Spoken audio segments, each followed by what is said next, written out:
Everyone, welcome. This is part 2 of The Lost Child. So, in part 1, we have read till paragraph 13. So, we are going to start from paragraph 14 today and finish the story and the explanation. So far, what we have read about is a child who is going to a fair with his parents, right? And in the journey to the fair, he sees many things, right? All of the things, I hope you remember what are the things he sees. I'm not going to go into that in this video. If you have not gone through the part 1, please go through part 1 before you go to part 2, because we're going to start from medias res, that is from the middle of the story where we stopped in part 1. So let's come to paragraph 14. Immediately before paragraph 14, paragraph 13, the child had encountered a sweet seller for the first time, and there were 4 items of sweets that the sweet seller had, and he was shouting his wares out, his sweets out. His sweets that he had were gulab jamun, rasgulla, burfi and jalebi. Okay, so then from the sweet seller, paragraph 14, what does the child see? Let's go straight into it. A flower seller hawked a garland of gulmohar. So gulmohar is a flower, and all of you have seen garlands made of flowers, right? Especially during pujas or some other ceremonies like marriages, birthdays, etc. Garlands are made of flowers, and this garland that was being sold by the flower seller was made of gulmohar. The child seemed irresistibly drawn. He went towards the basket where the flowers lay heaped and half murmured, "I want that garland." So now we see that this is the third thing that the child wants, right? Now he wants the garland. Now imagine if his parents had bought him everything, right? Then he would have had 3 things with him. So he says, so immediately after saying that, what happens is, but he well knew his parents would refuse to buy him those flowers because they would say that they were cheap.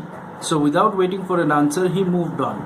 So like we see that the child knows why his parents would deny him those flowers, because the flowers were supposedly cheap. That is the thing that his parents would have told him. Okay, paragraph 15. The third person that he encounters, hawker that he encounters, a man stood holding a pole with yellow, red, green and purple balloons. So underline this, flying from it. The child was simply carried away by the rainbow glory of their silken colors, and he was filled with an overwhelming desire to possess them all. But he well knew his parents would never buy him the balloons, because they would say he was too old to play with such toys. So he walked on further. And so now he sees a balloon seller, and the colors that the balloon seller had were yellow, red, green, purple balloons, and they were all trying to fly away from the balloon seller. And immediately the child's attention was drawn, and he really wanted to possess them, but this time he did not make any request to his parents. Okay, because he knew that his parents would tell him. The reason was, what would his parents tell? They would tell him that you are too old to play with balloons. Okay. Then he sees, come to paragraph 16, a snake charmer stood playing a flute to a snake which coiled itself in a basket, its head raised in a graceful bend like the neck of a swan, while the music stole into its invisible ears like the gentle rippling of an invisible waterfall. The child went towards the snake charmer, but knowing his parents had forbidden him to hear such coarse music as the snake charmer played, he proceeded further. So after looking at this, he comes across a snake charmer who had a real snake and was playing the pungi, right? We have already discussed about it. Pungi is an instrument that the snake charmer plays, and you have come across the name of this instrument in the chapter. Yes, chapter The Sound of Music. Okay, Bismillah Khan, where description of so many musical instruments are given. So this music of the pungi is peculiar. The sound is peculiar. So his parents have always warned him before that, actually forbade him that you are not supposed to listen to this kind of music, because the music is not very good. It's very coarse. That is the description given here. Then after meeting these 4 sellers or hawkers, okay, now what does he see in paragraph 17? There was a roundabout in full swing. Men, women and children, carried away in a whirling motion, shrieked and cried with dizzy laughter. The child watched them intently, and then he made a bold request. So this is the 4th thing, but this time he has become bolder. And what does he say? He says, I want to go on the roundabout. Please, father, mother. He really wants to do this. This time he addresses his parents directly and requests them that I really want to be on the roundabout. So roundabout is, you have seen that many times in Mela. Okay, it's a big circular wheel where people can climb and sit, and it keeps on rotating very fast. This makes people feel dizzy, and mostly people enjoy it. Okay, so that is a roundabout, and looking at this, the child really wants. So this child is also a brave child, because not many children want to go on a roundabout. The image of the roundabout is given here. This is a roundabout. Okay, so I know that all of you have seen this before. We come to the next paragraph. There was no reply. He looked at his parents. They were not there. Ahead of him, he turned to look on either side. They were not there. He looked behind. There was no sign of them. So he makes the request this time very boldly and clearly. But there was no reply from his parents, no rejection of his idea or his desire, because they were not there. He looked here and there, left, right, behind, either side, but his parents were nowhere to be found. Paragraph 19. A full deep cry rose within his dry throat, and with a sudden jerk of his body, he ran from where he stood, crying in real fear, "Mother! Father!" Tears rolled down from his eyes, hot and fierce. His flushed face was convulsed with fear. Panic-stricken, he ran to one side first, then to the other, hither and thither in all directions, knowing not where to go. "Mother! Father!" he wailed. His yellow turban came untied, and his clothes became muddy. So he also was wearing a turban, and in the rush to search for his parents, because now he was in sort of a panic, because he could not see his parents, the only two pillars that he is dependent upon. And tears started rolling down his eyes, because he is about to realize that he has lost his parents, maybe in the fair. And as a child, he does not know whether he will be again able to find his parents or meet them again. And in this rush, in this harikiri that happens, that he tries to find his parents, okay, his turban becomes undone, and it becomes untied, and his clothes have become muddy because he has touched what not. He also doesn't know. Paragraph 20. Having run to and fro in a rage of running for a while, he stood defeated, his cries suppressed into sobs. At little distances on the green grass, he could see, through his filmy eyes, men and women talking.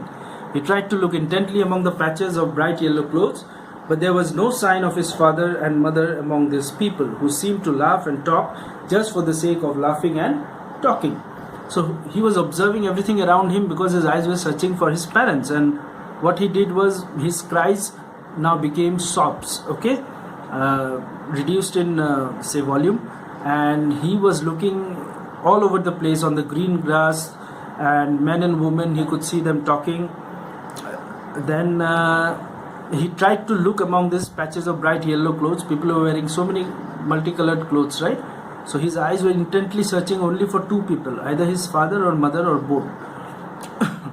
And but there was no sign of them, okay. And he was looking at these people like, I am crying, I am sick because I am not finding my parents, and I am very worried. And look at these people, they're just laughing and talking, right? So that was becoming an unreal situation for him.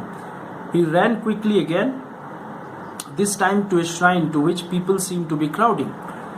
Every little inch of space here was congested with men, but he ran through people's legs, his little sob lingering, "Mother, father." Near the entrance to the temple, however, the crowd became very thick. Men jostled each other, heavy men with flashing, murderous eyes and hefty shoulders. The poor child struggled to thrust a way between their feet, but knocked to and fro by their brutal movements.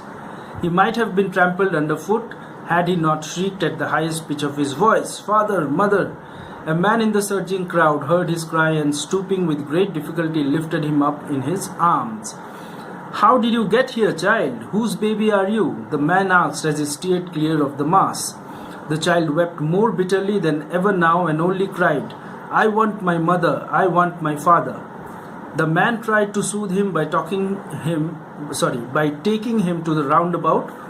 "Will you have a ride on the horse?" he gently asked as he approached the ring. The child's throat tore into 1,000 shrill sobs, and he only shouted, "I want my mother, I want my father." So this is the situation. He goes to a shrine where he sees a large crowd. A lot of people were there, and it was so jam packed that he's small, right, and he can run between his father's legs. But even for a small child, it was very difficult to move in that crowd because the crowd was totally packed, because people were thronging it. A lot of people were there, and he was in danger of getting stomped upon, okay, because he's small child and people are looking up and he's below the waist, so people might not even notice because everybody is pushing each other, nobody knows what is touching their bodies. So in that situation, he was crying and searching for his mother and shouting, but the crowd and the noise of the crowd was suppressing his calls for his parents. But among that, he shouted very loudly, and suddenly a man noticed him, and with great difficulty the man somehow managed to bring him up, okay, took him in his arms. And then the child was crying, he observed it, and he was asking, who are you, child, whose child are you, why are you crying, asking all these questions. And then the child could not stop crying, right? So what did the man do? What does the man do? He takes the child to the roundabout, just where he lost his parents, okay. So he goes to the roundabout and asks the child, because he wants the child to stop crying and reply to his questions. And he approaches the roundabout and shows it to the child and says, do you want to ride on that horse? Do you want to go on the roundabout? The child simply manages to say, I want my mother and I want my father. Come to paragraph 24. The man headed towards the place where the snake charmer still played on the flute to the swaying cobra. Listen to that nice music, child, he pleaded. But the child shut his ears with his fingers and shouted his double-pitched strain. I want my mother, I want my father. The man took him near the balloons, thinking the bright colors of the balloons would distract the child's attention and quieten him. Would you like a rainbow-colored balloon? He persuasively asked. The child turned his eyes from the flying balloons and just sobbed. I want my mother, I want my father. The man, still trying to make the child happy, bore him to the gate where the flower seller sat. Look, can you smell those nice flowers, child? Would you like a garland to put round your neck? The child turned his nose away from the basket and reiterated his sob. I want my mother, I want my father. So these two paragraphs simply tell us, simply show that the man was taking the child back through the fair, the same way that the child came to the fair with his parents. And on the way, the child and the man met all the vendors and the hawkers that were already there. The balloon seller was there, the snake charmer was there, and the snake charmer was playing it to the cobra, right?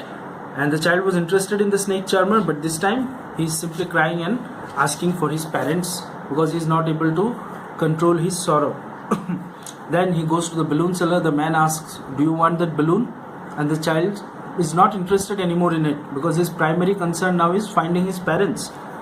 But just remember, few moments back in the beginning, when he was coming into the fair, what was the child's interest? He was not interested in his parents because parents were already there. It was almost taken for granted. That is what we all do, isn't it? But we only realize their importance, the importance of parents, say for example, when they're not around us, isn't it? When they're around us, we're distracted with so many things. The balloon seller, the fruit seller, video games, this, that. But when they're not there, that time is the time when you realize what is the importance of your parents. So it is very important to remember that. Okay, the child is now getting a very rude awakening, isn't it? And the man is trying to make the child happy by giving the child the same things that he wanted, but the child is no longer interested. He was also giving him the garland of flowers that the child asked for. The child doesn't want it anymore. Last paragraph. Thinking to humor his disconsolate charge, please underline the word disconsolate. And also before that, previous paragraph, there is a word reiterated. Okay, reiterated, R-E-I-T-E-R-A-T-E-D, R-A-T-E-D-S, that is the word. Underline these two words. The last paragraph. Thinking to humor his disconsolate charge by a gift of sweets, the man took him to the counter of the sweet shop. What sweets would you like, child? He asked. The child turned his face from the sweet shop and only sobbed. I want my mother, I want my father. So you see, now the child does not even want the sweet. He had asked for the Gulmohar garland, right, from his parents, and Yeah, so now the child has become like a saint. He does not want anything that he wanted just few minutes back. Okay, because now something more precious has been taken away from him, his parents, and he is continuously sobbing and sobbing and sobbing. And the short story ends at this point when the man is offering the child sweets. So we know for sure that the child does not want the sweet anymore, isn't it?